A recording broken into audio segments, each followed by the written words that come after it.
And welcome to the Room Show. I have CT News Junkie here. How you doing? I'm good. How are you? Doing good. I appreciate you for coming on the podcast. No problem. So, for the people on my platform that don't know, can you tell them about your brand, a little bit what you do? Yeah, so CT News Junkie was the first online only news outlet to start covering the state capitol and state politics and, races across the state. And here we are 17 years later, still doing it. Wow. So, you've been doing it for 17 years? Yeah. Wow. Legend. Yeah. Yeah. Legend, legacy are just crazy. Right. So, is it just you running the program or you have a team? No, I definitely have a team. Wouldn't be able to do it without my team. So we work out of the state capitol, and we try not to be sheep. We try to cover things that other people aren't covering that are interesting to a large amount of Connecticut residents, because I believe that state policy impacts Connecticut taxpayers more so than federal policy. Right. That's super cool. It must be a lot of work doing that too. It is a lot of work. It is a lot of work, but it's a labor of love. It's about building relationships and um, finding connections and getting to know people and why people do the things they do. Right. So it's just about being curious and wondering what's going on. Right. What's a few things that you haven't done yet with CT's News Junkie that you want to do? A few things that I haven't done yet with CT News Junkie. Sorry, I'm just going to mute my other computer here.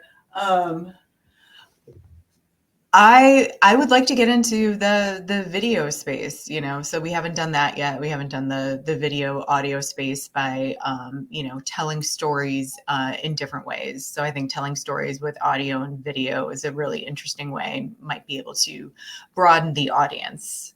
But it's difficult because it's a niche, right? It's a niche. Not everybody's interested in the meat and potatoes of state policy, but they should be. Right. Um, what's a few things or advice you could give to somebody who wants to start like their own CT News Junkie or something like that? I would just say, for the most part, there was a mass exodus in around 2006, 2007. All the media outlets had pooled all the reporters from the Capitol, and they had done more of a focus on municipal coverage and municipalities. So I think that there was a void in the marketplace. And so while there was a mass exodus and while there was the consolidation of media outlets in general, I saw an opportunity. And I'm not sure if I had not gotten into it and bought the company in 2006, whether I would have been as successful as I am now. So being first to market is a really important thing. And then people come along and they try to do what you're doing after they see you've had some success at it. Good advice. Good advice. Um, when exactly did you start having people like come on your team? Like, how did you make that happen? So it wasn't for a while. So I mean, it was just me from it was started in 2005. I bought it in 2006. And it was just me for a while, just showing up and asking questions and covering events. And it wasn't until even 2009 that we started having columnists come on and offer their opinion, because we wanted to make sure that we were established as a serious, objective, not biased news product. And so that was really important to establish before we brought in the opinion writers. And so that's what we did. And then it wasn't until 2011 that we figured out that we needed a business manager to manage the back end of the site and manage the advertising revenue and the subscription revenue, and all of those business components of the site. And so that happened in 2011. And then started taking on interns, and suddenly the interns then became, the full-time, reporters. And then we just kind of built up a base of pretty steady columnists that we've had for a really long time, and, gave them a voice. Super cool, super cool. Is this your full time thing, or you work for a news station as well? I work for American Business Media, so this is also another added revenue stream in my life. So um, it's um, it's really kind of like a labor of love, covering the state capitol every day, and just totally being blessed to have access to the people that I have access to. Yeah, super. It's super blessing to have people in your corner.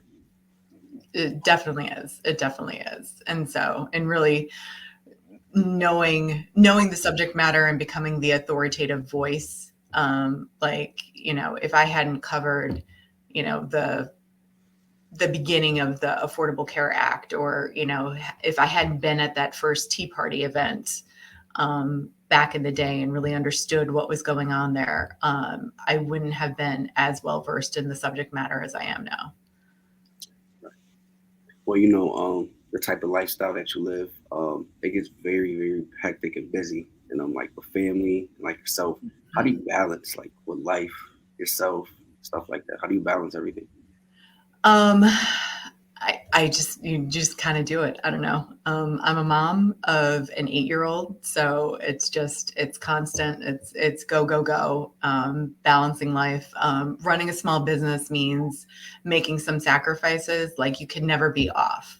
So you can never leave it behind. So even when you go on vacation, you're not really on vacation the full time that you're on vacation, because you have to tend to making sure that everything is posted appropriately, assigned appropriately, what's going on with the content. There's very few times, I think, that we've gone dark to kind of um, to totally disconnect, but there is no total disconnection, especially when you're a small business owner. Right, right, absolutely. Um, what's a few things you do like on an off day to make yourself get back on? Yeah, so on an off day to get back in the game and get my head straight, I go to the gym, or I go for a run, and that's pretty much every day. I mean, every day starts at 4:30, and that's it. You just take off from there. 4:30 a.m. That's early. 4:30 a.m. Yes, 4:30 a.m. What time like you go to bed? Um, Probably 11 o'clock, 10 o'clock, 11 o'clock, sometime in between then. After the email is done. So, the email newsletter has to get out. And so um, sometimes waiting for that gets extended. Very great. Um, how do you protect your energy from like bad energy? How do I protect my energy from bad energy? I don't engage on social media.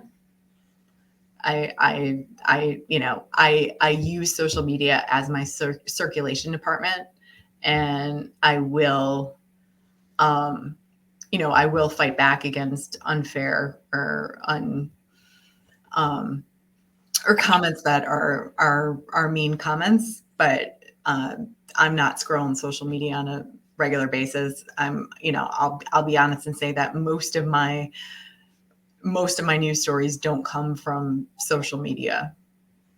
Like, when social media first came out, and was really, beginning to influence in like 2009, 2010, everyone's like, go to social media to find your stories are going to be on social media. And no, no, stories are in person.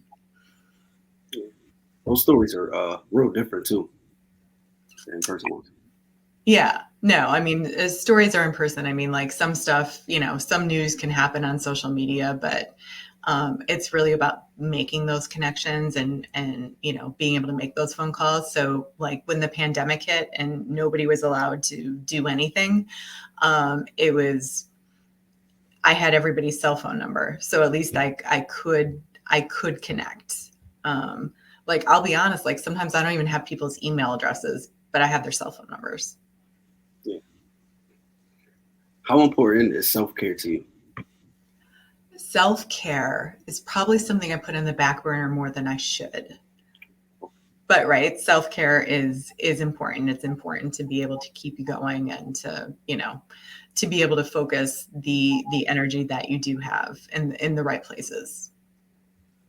Like, well, I know you got to get going soon. I don't want to keep you up too long. I really appreciate you coming on the podcast. Well, thank you so much. I enjoyed it. Absolutely. Have a good one. All right. Bye. All right. Bye.